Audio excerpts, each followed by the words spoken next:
Welcome to MLTFM education. यहाँ आपको मिलेगी मेडिकल लैबोरेटरी टेक्नोलॉजी की कंप्लीट नॉलेज, सिंपल और इजी वे में। चलिए शुरू करते हैं आज का टॉपिक। हम माइक्रोबायोलॉजी यानी सूक्ष्म जीव विज्ञान के दिलचस्प इतिहास को खंगालेंगे। ये उन नन्हे जीवों की कहानी है, बैक्टीरिया, वायरस, फंगी, जो अदृश्य होकर भी हमारे जीवन पर बहुत बहुत गहरा असर डालते हैं। बिल्कुल, और ये सोचना भी अजीब लगता है कि सदियों तक मतलब इंसान इन जीवों के अस्तित्व से या तो अनजान था या फिर बस अंदाजा ही लगाता रहा। सही। आज हम देखेंगे कि कैसे धीरे धीरे एक के बाद एक खोज हुई और कैसे वैज्ञानिकों ने इस छुपी हुई दुनिया के दरवाजे खोले और इसके रहस्यों से पर्दा उठाया। हाँ, और हमारा मकसद सिर्फ तारीखें और नाम रटना नहीं है, बल्कि उस पूरी सोच के सफर को समझना है। कैसे पुरानी मान्यताएं टूटीं, कैसे नए सिद्धांत बने और कैसे कुछ जबरदस्त दिमागों ने इस पूरे विज्ञान की नींव रखी। बिल्कुल, प्राचीन अटकलों से लेकर आज की हाईटेक लैब तक का सफर। तो चलिए इसको थोड़ा और खोलकर समझते हैं। देखिए, इस लंबे इतिहास को समझने के लिए हम इसे मोटे तौर पर 4 हिस्सों में या कह लीजिए युगों में बांट सकते हैं। अच्छा, कैसे? पहला, जब इन जीवों की पहली झलक मिली, जिसे हम कह सकते हैं खोज का युग, मतलब डिस्कवरी एरा। ठीक है। फिर आया संक्रमण काल, ट्रांजिशन एरा, जब पुरानी धारणाओं पर सवाल उठने लगे। उसके बाद आया स्वर्ण युग यानी गोल्डन एरा, जब माइक्रोबायोलॉजी एक मजबूत विज्ञान के तौर पर उभरी। और आखिर में आधुनिक युग, मॉडर्न एरा, जहां हम आज हैं। बहुत बढ़िया। तो शुरुआत करते हैं खोज के युग से। सबसे पुरानी धारणा अरस्तु का नाम आता है ना? हाँ, बिल्कुल। प्राचीन यूनान के महान विचारक अरस्तु, एरिस्टोटल, लगभग 384 से 322 ईसा पूर्व। उनका मानना था कि कुछ जीव, खासकर छोटे मोटे कीड़े मकोड़े, वो निर्जीव चीजों से अपने आप पैदा हो सकते हैं। अपने आप मतलब? हाँ, जैसे कीचड़ से मेंढक या सड़ते मांस से मक्खियां। इसे स्वतः जनन का सिद्धांत कहा गया, स्पॉन्टेनियस जनरेशन। और कमाल की बात यह है कि ये विचार मतलब हजारों साल तक माना जाता रहा। आज तो ये बहुत अजीब लगता है। हाँ, पर उस वक्त सोचिए, बिना माइक्रोस्कोप के शायद ये उतना अजीब न लगता हो, तर्कसंगत लगता होगा। सही कहा। तो फिर इसे चुनौती कैसे मिली? मतलब माइक्रोस्कोप का जिक्र जरूरी है यहाँ। बिल्कुल, यही एंट्री होती है माइक्रोस्कोप की। 1665 में रॉबर्ट हुक ने कॉर्क के टुकड़े को अपने बनाए माइक्रोस्कोप से देखा और उसमें छोटे छोटे खाली कमरों जैसी संरचनाएं देखी, जिन्हें उन्होंने सेल नाम दिया। हाँ बिल्कुल, सेल यानी कोशिका। हालांकि ये याद रखना जरूरी है कि वो मृत कोशिकाएं थीं। लेकिन असली हीरो तो शायद एंटनी वॉन ल्यूवेनहॉक थे, वो डच व्यापारी। हाँ, एंटनी वॉन ल्यूवेनहॉक 1632 से 1723 तक। वो असाधारण थे, मतलब कोई फॉर्मल यूनिवर्सिटी ट्रेनिंग नहीं थी उनकी। ओह, लेकिन लेंस घिसने उन्हें कमाल की महारत हासिल थी। उन्होंने 500 से ज्यादा सिंगल लेंस माइक्रोस्कोप बनाए और कुछ तो चीजों को 200-300 गुना बड़ा दिखा सकते थे। 300 गुना उस जमाने में? ये तो अविश्वसनीय है। हाँ बिल्कुल। और उन्होंने देखा क्या इन माइक्रोस्कोप से? ये सबसे दिलचस्प बात है। यही तो क्रांति थी। उन्होंने तालाब के पानी, दांतों की खुरचिन, बारिश के पानी, ऐसी चीजों को देखा और उनमें चलते फिरते तैरते हुए नन्हे नन्हे जीव देखे। चलते फिरते जीव पहली बार? हाँ, पहली बार किसी ने जीवित सूक्ष्म जीवों को इतने साफ साफ देखा था। उन्होंने इन्हें बड़े प्यार से लिटिल एनिमलक्यूल्स यानी नन्हे जीवाणु नाम दिया। एनिमलक्यूल्स? हाँ, ये असल में बैक्टीरिया और प्रोटोजोआ थे। उन्होंने रॉयल सोसाइटी ऑफ लंदन को बाकायदा चिट्ठियां लिखकर अपने मुशाहदात के बारे में बताया। वाह! तो ल्यूवेनहॉक ने एक पूरी नई दुनिया ही दिखा दी। तो क्या इसके बाद अरस्तु के स्वतः जनन वाले विचार पर सवाल उठने लगे? हाँ बिल्कुल, यहीं से शुरू होता है संक्रमण काल या ट्रांजिशन एरा। ल्यूवेनहॉक की खोजों ने एक बड़ा सवाल खड़ा कर दिया। भाई, ये एनिमलक्यूल्स कहाँ से आते हैं? क्या ये भी अपने आप पैदा होते हैं? तार्किक सवाल है। इसी बहस के बीच इटली के एक वैज्ञानिक थे, फ्रांचेस्को रेडी। 1626 से 1697 उन्होंने एक बहुत ही सरल लेकिन प्रभावशाली प्रयोग किया। हाँ, मुझे याद आ रहा है, वो मांस और मक्खियों वाला प्रयोग है ना? एकदम सही। रेडी ने 3 जार लिए। एक में मांस का टुकड़ा रखा, खुला छोड़ दिया। ठीक। दूसरे जार को एक महीन कपड़े से ढक दिया ताकि हवा तो जाए पर मक्खी नहीं। ओके। और तीसरे को पूरी तरह से सील कर दिया। और नतीजा? नतीजा बिल्कुल साफ था। खुले जार में मक्खियां आईं, अंडे दिए और कीड़े पैदा हो गए। लेकिन ढके हुए और सील किए जार में कोई कीड़े नहीं बने। तो इससे उन्होंने साबित कर दिया कि कीड़े मांस से अपने आप नहीं टपकते बल्कि मक्खियों के अंडों से आते हैं। कितना कितना चालाकी भरा प्रयोग था। हाँ, इसने बड़े जीवों के स्वतः जनन को तो काफी हद तक गलत साबित कर दिया। लेकिन एनिमल क्यूल्स का क्या, सूक्ष्म जीवों का? हाँ, उनके बारे में बहस जारी रही। कुछ लोगों का मानना था कि शायद ये इतने छोटे हैं कि ये वाकई स्वतः उत्पन्न हो सकते हैं। और इसी विचार के एक प्रमुख समर्थक थे जॉन नीधम। अच्छा, जॉन नीधम, 18वीं सदी में। हाँ, 1713-1781। वो एक अंग्रेज पादरी और प्रकृतिवादी थे। उन्होंने क्या किया, उन्होंने मांस या सब्जियों का शोरबा मतलब ब्रॉथ बनाया, उसे कुछ देर गर्म किया। क्यों? ताकि पहले से मौजूद जीव मर जाएं। हाँ। ऐसा ही उनका सोचना था। हाँ। फिर उसे एक फ्लास्क में डालकर कॉर्क से बंद कर दिया। कुछ दिनों बाद जब उन्होंने माइक्रोस्कोप से देखा तो शोरबा एनिमल क्यूल से भरा पड़ा था। ओह, तो नीधम ने क्या कहा? नीधम ने निष्कर्ष निकाला कि ये एनिमल क्यूल्स शोरबे में मौजूद किसी जीवन शक्ति वाइटल फोर्स से अपने आप पैदा हुए हैं। मतलब स्वतः जनन सही है। लेकिन शायद उनका गर्म करना काफी नहीं था, या कॉक ठीक से बंद नहीं हुआ होगा, हवा से कुछ आ गया हो। बिल्कुल यही बात पकड़ी लाज़ारो स्प्रलंजानी ने। वो भी इटली के वैज्ञानिक थे। 1729-1799 उन्हें नीधम के प्रयोग पर शक हुआ। तो उन्होंने क्या किया? उन्होंने नीधम के प्रयोग को दोहराया, लेकिन 2 बड़े बदलाव किए। पहला, उन्होंने शोरबे को सिर्फ कुछ मिनट नहीं बल्कि करीब 1 घंटे तक उबाला। 1 घंटा? काफी ज्यादा। हाँ, और दूसरा, उन्होंने फ्लास्क को कॉर्क से बंद करने के बजाय फ्लास्क की गर्दन को आंच पर पिघलाकर पूरी तरह से सील कर दिया, एयर टाइट। अच्छा, ताकि बाहर की हवा बिल्कुल अंदर ना जा सके। एकदम। और नतीजा क्या हुआ? नतीजा बिल्कुल उल्टा था। स्पेलेंजानी के सील किए हुए और ज्यादा उबाले गए शोरबे में कोई सूक्ष्मजीव पैदा नहीं हुआ। वो एकदम साफ रहा। अरे वाह, तो नीधम गलत थे। हाँ, स्पेलेंजानी ने दिखाया कि नीधम का उबालना शायद उन सूक्ष्म जीवों या उनके स्पोर्स को मारने के लिए काफी नहीं था। और हाँ, हवा में मौजूद सूक्ष्म जीव भी शोरबे को दूषित कर सकते हैं अगर फ्लास्क ठीक से बंद ना हो। तो स्पेलेंजानी ने एक तरह से हवा में रोगाणु होने का इशारा किया, और ये भी कि जीवन से ही आता है। बिल्कुल। उन्होंने बायोजेनेसिस का सिद्धांत दिया कि जीवन केवल पहले से मौजूद जीवन से ही उत्पन्न होता है। ये स्वतः जनन के एकदम विपरीत था। लेकिन क्या बहस खत्म हो गई? नहीं, इतनी आसानी से नहीं। स्वतः जनन के समर्थक कहाँ मानने वाले थे? उन्होंने तर्क दिया कि स्पेलेंजानी ने इतनी ज्यादा गर्मी देकर और फ्लास्क को सील करके उसकी जीवन शक्ति ही खत्म कर दी। अरे वाह, मतलब बहाना ढूंढ ही लिया। हाँ, तो ये बहस अगले लगभग 100 साल तक और चलती रही। बाप रे, 100 साल! तो इस बहस का निर्णायक अंत किसने किया? अब हम शायद स्वर्ण युग की तरफ बढ़ रहे हैं। बिल्कुल सही। अब हम आते हैं माइक्रोबायोलॉजी के स्वर्ण युग यानी गोल्डन एरा पर। ये मोटे तौर पर 1857 से 1914 तक का समय माना जाता है। ये वो दौर था जब माइक्रोबायोलॉजी ने सच में विज्ञान की एक अलग महत्वपूर्ण शाखा के रूप में अपनी पहचान बनाई। और इस युग के हीरो कौन थे?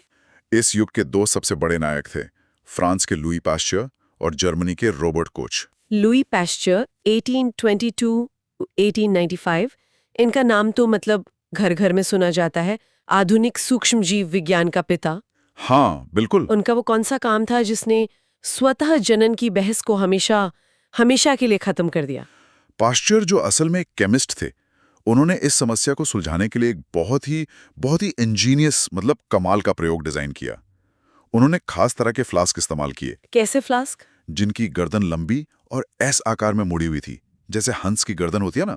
इसीलिए इन्हें स्वॉन नेक फ्लास्क कहा गया। अच्छा, हंस के गर्दन वाले फ्लास्क। इनकी क्या खासियत थी? जैसे हवा तो अंदर बाहर आ जा सकती थी, हाँ, मतलब जीवन शक्ति का तर्क खत्म, लेकिन हवा में जो धूल के कण थे और उन पर बैठे सूक्ष्म जीव वो गर्दन के निचले मोड़ में ही फंस जाते थे, शोरबे तक पहुंच ही नहीं पाते थे। ओह, कमाल का डिजाइन।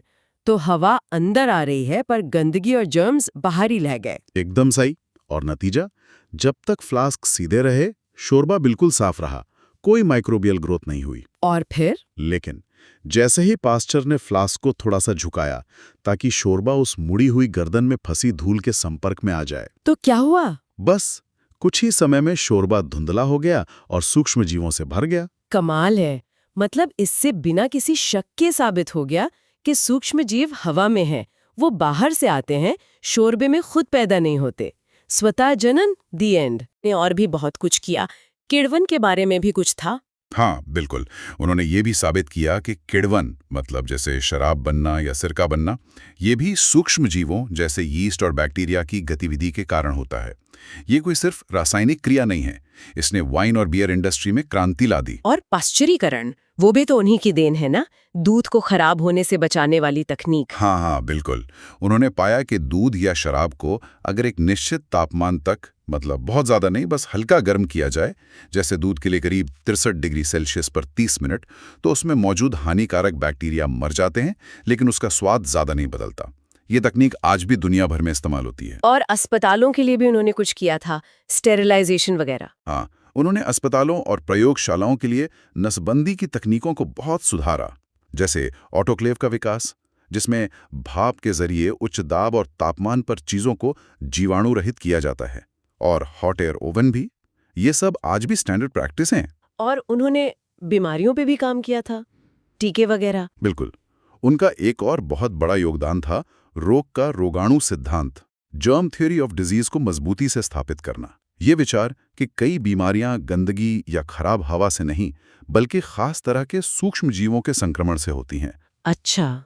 इसी सिद्धांत के आधार पर उन्होंने पहले रेशम के कीड़ों की बीमारियों का कारण पता लगाया, फिर मुर्गियों के हैजे, चिकन कॉलरा, भेड़ों की बीमारी एंथ्रैक्स, और सबसे मशहूर रेबीज के खिलाफ टीके विकसित किए। रेबीज का टीका, वो तो बहुत बड़ी बात थी।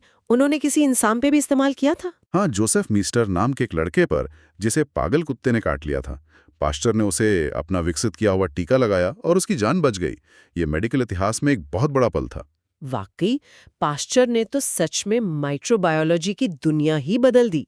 अच्छा, अब बात करते हैं स्वर्ण युग के दूसरे दिग्गज की, रॉबर्ट कॉच, 1843-1910। वो जर्मनी में एक डॉक्टर थे। हाँ, रॉबर्ट कॉच एक जनरल प्रैक्टिशनर थे, लेकिन उनमें रिसर्च का कीड़ा था कह सकते हैं। जबरदस्त लगन थी।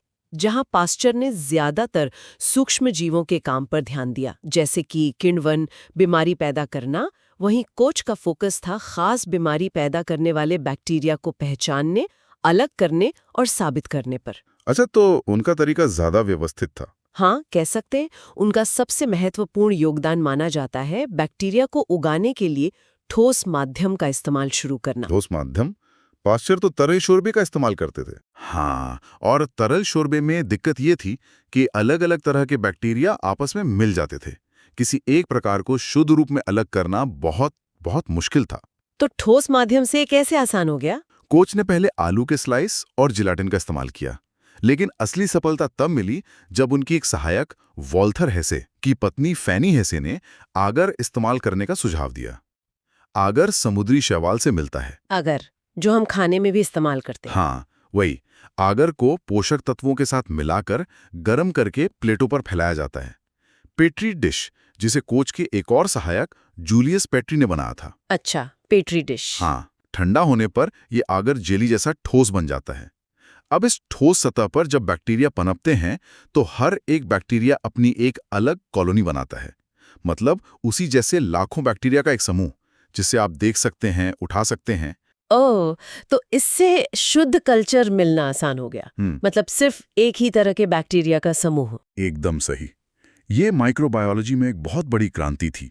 अब आप किसी खास बैक्टीरिया पर ठीक से अध्ययन कर सकते थे। ये तो वाकई बहुत बड़ी बात है। और क्या तकनीकें दी कोच ने? उन्होंने बैक्टीरिया को माइक्रोस्कोप में बेहतर देखने के लिए उन्हें रंगने, स्टेनिंग की तकनीकें विकसित की, एनिलिन डाई का इस्तेमाल करके।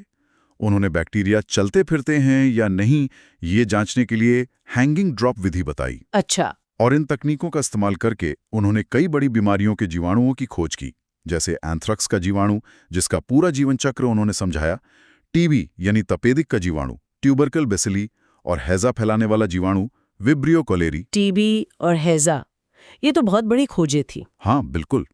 और शायद उनका सबसे स्थायी योगदान है कोच के अभिग्रहित। कोच के अभिग्रहित, ये क्या चीज है? ये 4 नियमों का एक सेट है, एक तरह की चेकलिस्ट, जिससे वैज्ञानिक तरीके से यह साबित किया जा सके कि कोई खास सूक्ष्म जीव ही किसी खास संक्रामक बीमारी का कारण है।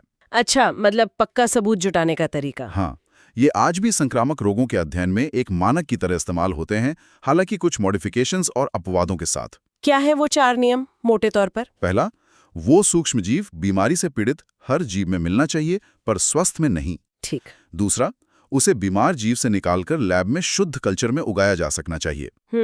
तीसरा, जब ये शुद्ध कल्चर किसी स्वस्थ संवेदनशील प्रायोगिक जानवर में डाला जाए तो उसमें वही बीमारी पैदा होनी चाहिए। ओके। और चौथा, उस बीमार किए गए प्रायोगिक जानवर से वही सूक्ष्मजीव दोबारा शुद्ध कल्चर में मिलना चाहिए। बहुत ही लॉजिकल और सिस्टमैटिक तरीका है ये। इसने अंदाजे लगाने की जगह वैज्ञानिक प्रमाण पर जोर दिया। अच्छा, कोच ने कोच फिनोमिनन का भी जिक्र किया था, वो क्या था? हाँ, कोच ने गिनी पिग्स पर टीबी के प्रयोग करते हुए एक चीज नोट की।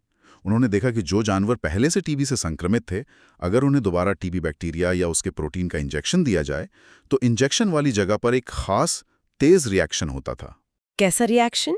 एक तरह की सूजन और लाली जो उन जानवरों में नहीं दिखती थी जिन्हें पहले संक्रमण नहीं हुआ था। इसे कोच फिनोमिनन कहा गया। ये दिखाता है कि शरीर पहले संक्रमण के प्रति एक तरह की प्रतिरक्षा स्मृति, इम्यून मेमोरी विकसित कर लेता है। अच्छा, और इसी से बाद में टीबी का टेस्ट बना। हाँ, इसी अवलोकन ने बाद में टीबी के लिए ट्यूबरक्यूलिन स्किन टेस्ट के विकास में मदद की। तो पास्चर और कोच ने मिलकर माइक्रोबायोलॉजी की नींव रखी, बीमारियों के कारण बताए, लेकिन स्वर्ण युग में सिर्फ कारण जानने तक ही बात रही या इलाज और बचाव पर भी काम हुआ? नहीं, बिल्कुल काम हुआ। इसी स्वर्ण युग के दौरान और इसके आसपास कई और जबरदस्त खोजें हुई जिन्होंने सीधे तौर पर बीमारियों से लड़ने में मदद की। जैसे? इसमें सबसे पहले नाम आता है एडवर्ड जेनर का। हाँ। उनका काम असल में पास्चर और कोच से थोड़ा पहले का है, करीब 1796 का। उन्हें टीकाकरण और प्रतिरक्षा विज्ञान का पिता कहा जाता है। Edward Jenner. हाँ, चेचक के टीके की कहानी। हाँ, उन्होंने ये देखा था कि जिन ग्वालिनों को काउपॉक्स हो जाता था, गायों वाली चेचक। हाँ, काउपॉक्स, जो गायों को होने वाली एक हल्की बीमारी थी, उन्हें असली खतरनाक वाली चेचक नहीं होती थी। बिल्कुल सही। ये एक कमाल का अवलोकन था। जेनर ने सोचा, क्यों ना काउपॉक्स के जख्मों से निकले मवाद को जानबूझकर लोगों में लगाया जाए ताकि वे चेचक से बच सकें। ये तो बड़ा रिस्की लगता है। हाँ, उस समय के हिसाब से बहुत रिस्की था। उन्होंने ये प्रयोग पहले एक 8 साल के लड़के जेम्स फिप्स पर किया। उसे काउपॉक्स का मवाद लगाया, लड़के को हल्का बुखार आया, लेकिन फिर वो ठीक हो गया। और फिर कुछ हफ्तों बाद जेनर ने उसे जानबूझकर चेचक के मवाद से संक्रमित करने की कोशिश की, लेकिन लड़के को चेचक नहीं हुआ, वो इम्यून हो गया था। अविश्वसनीय, कितना बड़ा कदम था ये। और यहीं से वैक्सीन शब्द आया, है ना? गाय के लिए लैटिन शब्द से। हाँ। वैका लैटिन में गाय को कहते हैं। काउपॉक्स वायरस को विरियोला वैक्सीनी कहा गया और इसी से वैक्सीन और वैक्सीनेशन शब्द बने। जेनर के काम ने चेचक जैसी भयानक बीमारी को जड़ से खत्म करने की राह दिखाई। कमाल है। अच्छा, इसके बाद सर्जरी में सुधार की बात आती है। ऑपरेशन के बाद इन्फेक्शन तो बहुत बड़ी समस्या थी। बिल्कुल, और इसका श्रेय जाता है जोसेफ लिस्टर 1827-1912 को। उन्हें एंटीसेप्टिक सर्जरी का पिता कहते हैं। लिस्टर एक सर्जन थे और उन्होंने पास्चर के काम से प्रेरणा ली। पास्चर के काम से? कैसे? उन्हें यकीन हो गया कि ऑपरेशन के बाद घावों में जो सड़न होती है वो हवा में मौजूद उन्हीं सूक्ष्म जीवों के कारण होती हैं जिनका जिक्र पास्चर ने किया था। अच्छा, तो उन्होंने क्या समाधान निकाला? हवा को साफ करना। उन्होंने सोचा कि अगर इन सूक्ष्म जीवों को मारा जा सके या घाव तक पहुंचने से रोका जा सके तो संक्रमण रुक जाएगा। उन्होंने इसके लिए कार्बोलिक एसिड, जिसे फिनॉल भी कहते हैं, का इस्तेमाल किया। Carbolic acid? वो कैसे? वो ऑपरेशन के औजारों को कार्बोलिक एसिड से धोते थे, ऑपरेशन थिएटर में इसका स्प्रे करते थे और मरीजों के घावों पर भी इसकी पट्टियां लगाते थे। और इसके नतीजे? नतीजे चमत्कारी थे। उनके मरीजों में ऑपरेशन के बाद होने वाले संक्रमण और मृत्यु दर में भारी कमी आई। इसमें सर्जरी को बहुत ज्यादा सुरक्षित बना दिया। कितना बड़ा बदलाव! सर्जरी की पूरी तस्वीर ही बदल दी। अच्छा, और फिर रसायनों से बीमारियों के इलाज का विचार, कीमोथेरेपी, ये किसने शुरू किया? इसके प्रणेता थे पॉल एरलिच, 1854-1915, एक जर्मन वैज्ञानिक जिन्हें कीमोथेरेपी का पिता, फादर ऑफ कीमोथेरेपी कहा जाता है। एरलिच का एक सपना था। सपना? कैसा सपना? वो मैजिक बुलेट बनाना चाहते थे। एक ऐसा रसायन जो शरीर में जाकर सिर्फ और सिर्फ बीमारी पैदा करने वाले रोगाणुओं को मारे, लेकिन शरीर की अपनी कोशिकाओं को कोई नुकसान ना पहुंचाए। वाह, क्या वो ऐसी कोई मैजिक बुलेट ढूंढ पाए? हाँ, कई सालों की जबरदस्त मेहनत और सैकड़ों कंपाउंड्स को टेस्ट करने के बाद 1909 में उनकी टीम ने यौगिक संख्या 606, जिसे साल्वर्सन नाम दिया गया, उसकी खोज की। साल्वर्सन, ये किस बीमारी के लिए थी? ये सिफिलिस के इलाज के लिए पहली प्रभावी दवा थी। सिफिलिस एक बैक्टीरियल इन्फेक्शन है। ये कीमोथेरेपी की शुरुआत थी, रसायनों से बीमारी का इलाज। तो ये पहली कीमोथेरेपी दवा थी? हाँ, एरलिश ने इम्यूनोलॉजी में भी काफी काम किया, जैसे एंटीबॉडी कैसे बनती हैं उसका सिद्धांत दिया, और उन्होंने टीबी बैक्टीरिया की एसिड फास्ट स्टेनिंग विधि भी बताई, जो आज भी इस्तेमाल होती है। और इस कड़ी में हम पहली एंटीबायोटिक पेनिसिलिन की खोज को कैसे भूल सकते हैं? बिल्कुल नहीं। ये स्वर्ण युग के अंत और आधुनिक युग की शुरुआत का एक तरह से प्रतीक है। स्कॉटिश वैज्ञानिक अलेक्जेंडर फ्लेमिंग 1988 से 1955 ने 1928 में, कुछ जगह 1929 भी लिखा मिलता है, उन्होंने पेनिसिलिन की खोज की, और वो भी गलती से। गलती से? कैसे? वो स्टाफिलोकोकस बैक्टीरिया पर काम कर रहे थे। छुट्टियों से लौटे तो देखा कि उनकी एक पेट्री डिश में फफूंद उगाई है, और कमाल की बात यह थी कि उस फफूंद के चारों ओर का एरिया बिल्कुल साफ था। वहां बैक्टीरिया मर गए थे। अरे, मतलब फफूंद ने बैक्टीरिया को मार दिया? हाँ, ये एक भाग्यशाली दुर्घटना थी, पर फ्लेमिंग ने इसके महत्व को समझा। उन्होंने उस फफूंद, जो पेनिसिलियम नोटाटम थी, से निकलने वाले पदार्थ को अलग किया और उसे पेनिसिलिन नाम दिया। और ये असरदार थी? हाँ, उन्होंने पाया कि ये कई तरह के खतरनाक बैक्टीरिया को मार सकती है और इंसानी कोशिकाओं के लिए जहरीली भी नहीं है।